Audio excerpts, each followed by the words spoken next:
कि जितने लोगों का बिजली बिल आया हुआ है, वो चाहे जितना आया हुआ हो, उस बिजली बिल पर जो ब्याज लगाया गया है वो ब्याज 10 अक्टूबर के आदेश से लेकर के 14 जनवरी तक वो आदेश था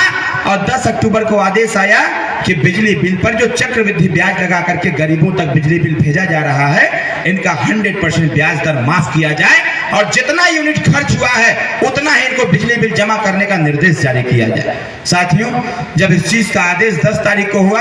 हम सब लोगों ने जो भी प्रचार के साधन थे उसका इस्तेमाल करते हुए गांव-गांव में चौपाल लगाना चालू किया। फेसबुक पर, व्हाट्सएप पर, मीडिया में बड़ी बड़ी कार्यक्रम करके हम लोगों ने कहना चालू किया और बहुत सारे लोगों ने इसका लाभ भी लिया। 10 अक्टूबर से लेकर के 17 नवंबर तक ये योजना बनी 100% की, लेकिन 18 तारीख को फिर हमारी मुलाकात होती है और 22 नवंबर 2023 से 14 जनवरी 2024 तक माननीय मुख्यमंत्री जी ने फिर आदेश जारी किया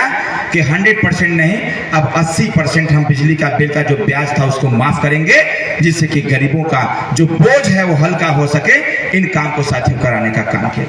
अभी भी परेशानी है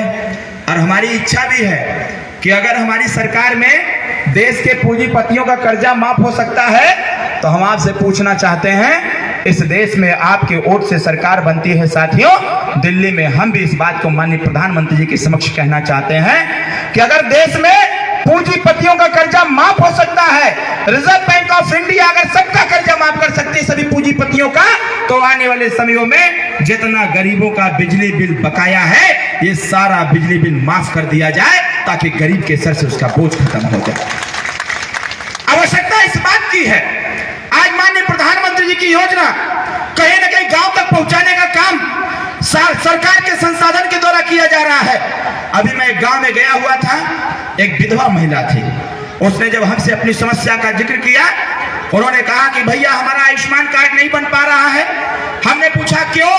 उन्होंने कहा कि हमारे परिवार में 6 लोग नहीं हैं, इसलिए हमारा आयुष्मान कार्ड नहीं बन पा रहा है। हमने उस विधवा महिला से कहा कि 1 महीने का इंतजार करिए, आने वाले समयों में ऐसी व्यवस्था बनाया जाएगा, अगर परिवार में एक भी व्यक्ति रहेगा तो उसका आयुष्मान कार्ड बनेगा ताकि उसको 5 लाख रुपए का इलाज निःशुल्क मिल सके। साथियों, इस प्रकार की योजना हम सब लोगों ने बनाने का काम किया।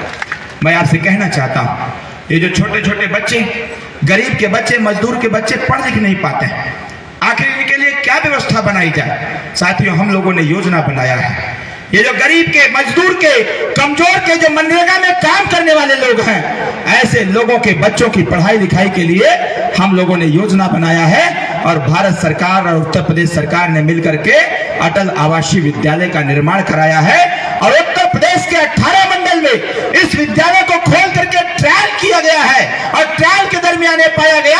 कि जो गरीब मजदूर के बच्चे हैं, जिनका आयुष्मान कार्ड, जिनका श्रम कार्ड बना हुआ है, ऐसे लोगों के बेटे साथियों अटल आवासीय विद्यालय में पढ़ने का काम कर रहे हैं। मैं इसको इसलिए कह रहा हूं क्योंकि जनपद बस्ती में हमारे ससुर जी की पोस्टिंग खुद है। जब मैं वहां पर जाता हूं तो जाकर के देखता हूं तो मेरे चेहरे पर खुशी आ जाती है कि एक मजदूर का बेटा भी स्कूल में पढ़ने का काम कर रहा है और उसको पढ़ाने का काम IAS और IPS करने का काम कर रहे हैं। साथियों, इस प्रकार की व्यवस्था मोदी जी ने देने का कार्य किया।